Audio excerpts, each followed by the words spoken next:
Jake Morrison wiped the sweat from his forehead as he looked out over his family's ranch. The land stretched for miles in every direction, but what should have been green pastures were now brown and cracked like old leather. The worst drought in 50 years had hit their small Texas town, and Jake knew his family's ranch was in serious trouble. His grandfather had built this ranch with his bare hands back in 1923.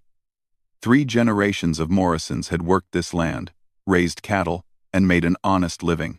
But now, with no rain for 8 months and the local wells running dry, Jake faced the possibility of losing everything his family had worked for. The cattle were getting thin. Without enough water and grass, they couldn't survive much longer. Jake had already sold half his herd at prices that barely covered the feed costs. His neighbors were doing the same thing. Some had already given up and moved to the city to find work. But Jake wasn't ready to quit. He had heard stories from the old-timers about underground water sources deep beneath the Texas soil. His grandfather used to tell tales about ranchers who dug deeper than anyone thought possible and struck water that saved their land. Most people said these were just stories, but Jake believed there might be truth in them. Late one evening, Jake sat on his porch with his father, Tom, discussing their options. Tom was in his 70s now, and the stress of potentially losing the ranch was weighing heavily on him. "Son, maybe it's time to face facts," Tom said, his voice heavy with sadness. "We've tried everything. The bank is calling about the loan payments, and we can't keep the cattle alive without water." Jake looked at his father's weathered hands, the same hands that had taught him to rope cattle and fix fences. "Dad, what if we tried drilling deeper? I've been reading about aquifers that exist way down below the surface. Some are hundreds of feet deep." Tom shook his head. "Jake, we don't have the money for that kind of drilling operation. Those deep wells cost tens of thousands of dollars, and there's no guarantee we'll find anything." But Jake had already made up his mind. The next morning, he drove into town to meet with Bill Patterson, who owned the only drilling equipment in the county. Bill was a gruff man in his 60s who had been drilling wells for over 30 years. "You want to drill how deep?" Bill asked, nearly choking on his coffee. "Jake, boy, I've never gone deeper than 300 feet around here. What you're talking about could be 800 feet or more. That's a huge risk." Jake explained his situation and his theory about the deep aquifers. Bill listened carefully, occasionally nodding his head. Finally, Bill leaned back in his chair and looked Jake straight in the eyes. "I'll tell you what, son. I've got some equipment that could handle a deep dig like that, but it's expensive to operate. If we don't hit water, you'll still owe me for all the work and materials. Are you prepared for that risk?" Jake thought about his family's legacy, the generations of hard work, and the cattle that were counting on him. "Yes, sir. I'm prepared." They agreed to start drilling the following Monday. Jake would pay Bill half his remaining savings up front, with the rest due when they either hit water or gave up trying. It was a gamble that could either save the ranch or bankrupt the family completely. Word spread quickly through the small town about Jake's ambitious plan. Some people thought he was brave, others thought he was foolish. The local diner became a gathering place for folks to discuss whether the young Morrison boy would strike water or strike out. Sarah Chen, who ran the town's general store, stopped by the ranch on Sunday evening. She had known Jake since they were kids and had always admired his determination. "Jake, I heard about your drilling plan. I think you're doing the right thing." "Thanks, Sarah. I just hope I'm not leading my family into financial ruin." "Your grandfather would be proud of you for fighting for this place," she said, placing an encouraging hand on his shoulder. "And if you need anything, supplies, food for the drilling crew, whatever, just let me know." That Sunday night, Jake couldn't sleep. He walked out to the spot where they planned to start drilling the next morning. It was near the old oak tree where his grandfather used to sit and watch the sunset. Jake could almost hear the old man's voice telling him to never give up on something worth fighting for. The drilling equipment arrived at dawn on Monday. Bill Patterson brought 2 assistants and a massive truck-mounted drill that looked like it could bore through solid rock. The noise was incredible as they set up the operation. Jake's father watched from the porch, still skeptical but supportive of his son's decision. Neighbors began stopping by throughout the day to check on the progress. By evening, they had drilled down 150 feet and hit nothing but dry earth and rock. Tuesday and Wednesday brought more of the same. The drill bit kept pushing deeper, but there was no sign of water. The costs were mounting, and Jake could see the worry in his father's eyes growing stronger each day.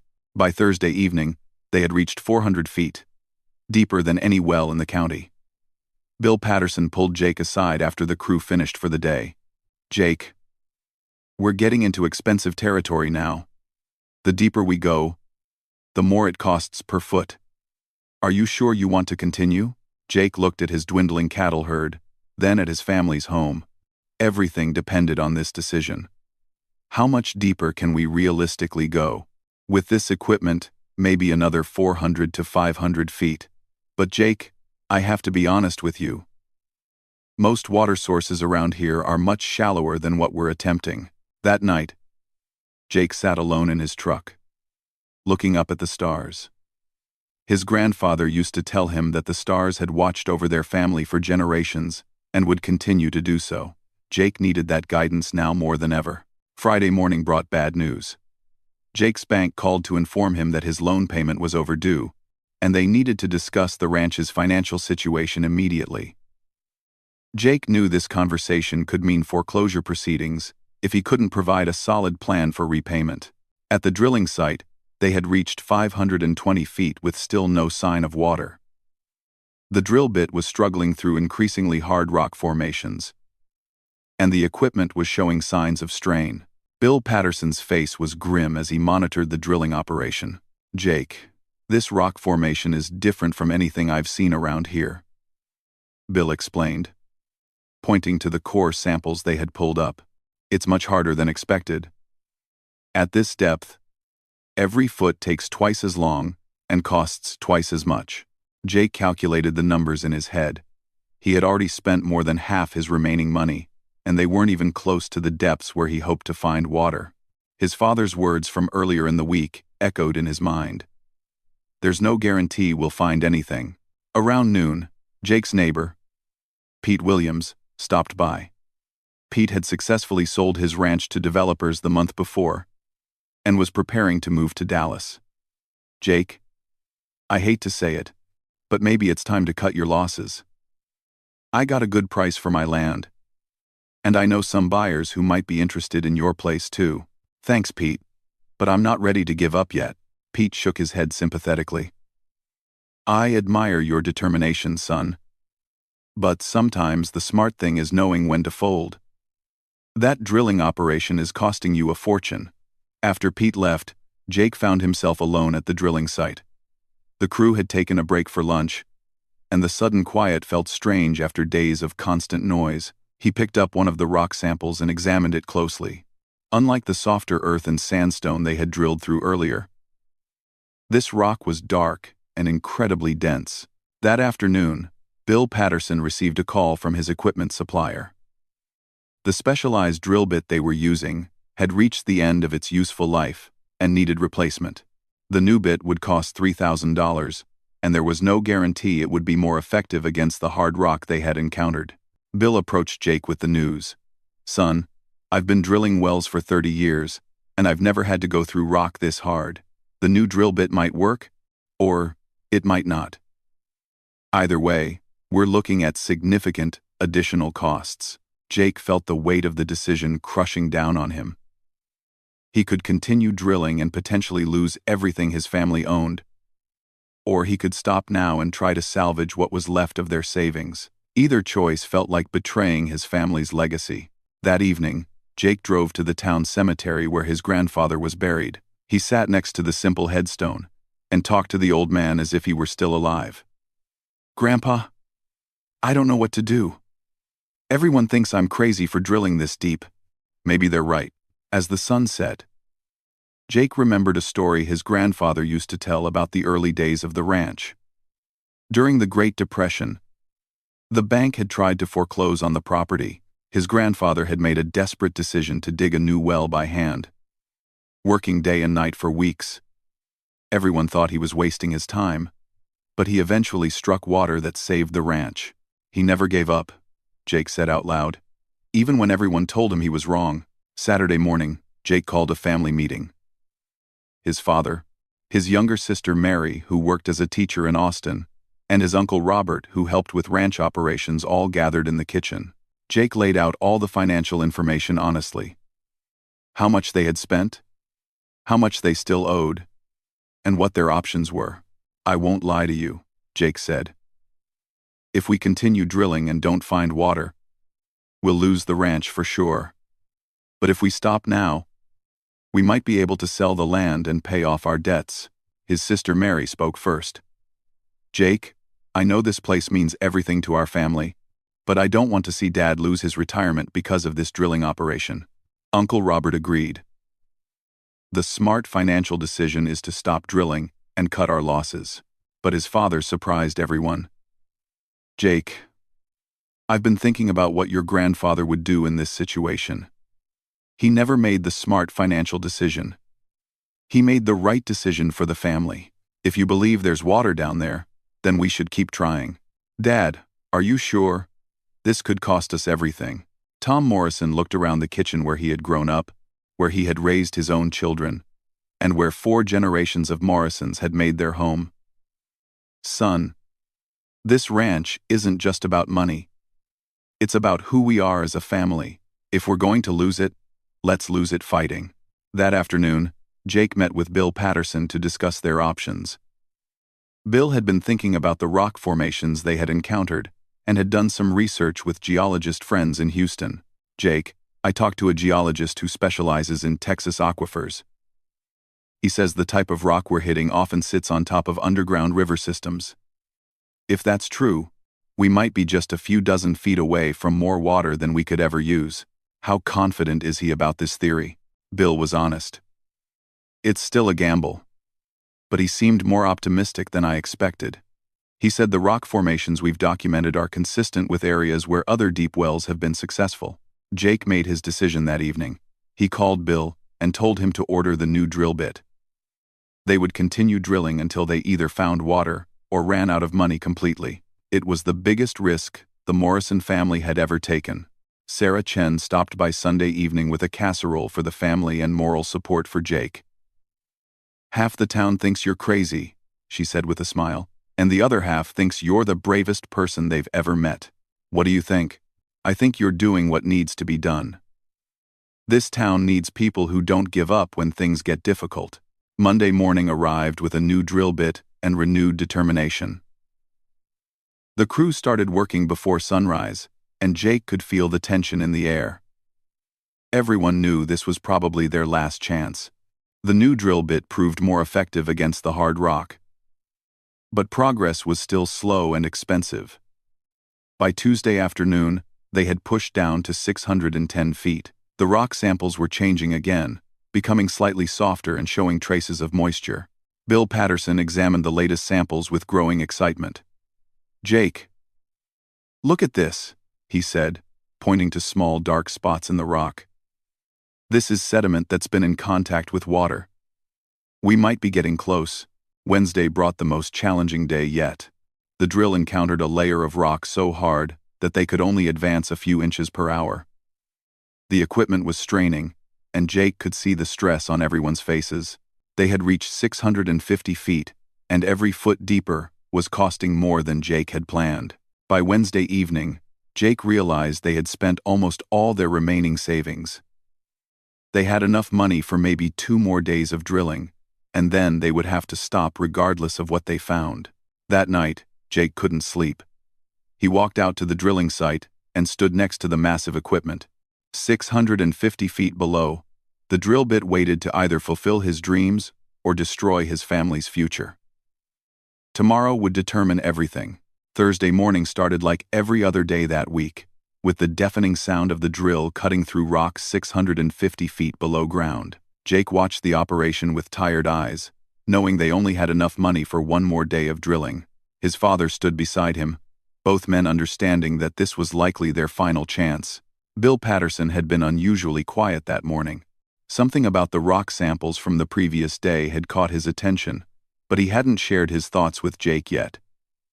Around 10 o'clock, he pulled Jake aside. "Jake, I need to tell you something. The rock we hit yesterday is different. It's limestone. And limestone formations often have underground caverns and water sources. But here's the thing. We might need to go deeper than I originally thought." "How much deeper?" "Maybe another 100 feet, possibly more. That would put us over 750 feet down." Jake felt his heart sink. They didn't have money for another 100 feet of drilling. He was about to tell Bill they would have to stop when his phone rang. It was Sarah Chen from the general store. "Jake, you need to get into town right away. There are some people here who want to talk to you about your drilling operation." Confused but curious, Jake drove into town and found Sarah waiting with 3 strangers in expensive suits. They introduced themselves as representatives from Austin Water Resources, a company that specialized in municipal water systems. "Mr. Morrison," said the lead representative, a woman named Dr. Martinez. "We've been following your drilling operation with great interest. We understand you're attempting to reach deep aquifers in this area." "Yes, ma'am. We're trying to save our ranch." Dr. Martinez smiled. "We've been researching water sources throughout this region because several nearby cities are facing water shortages due to the drought.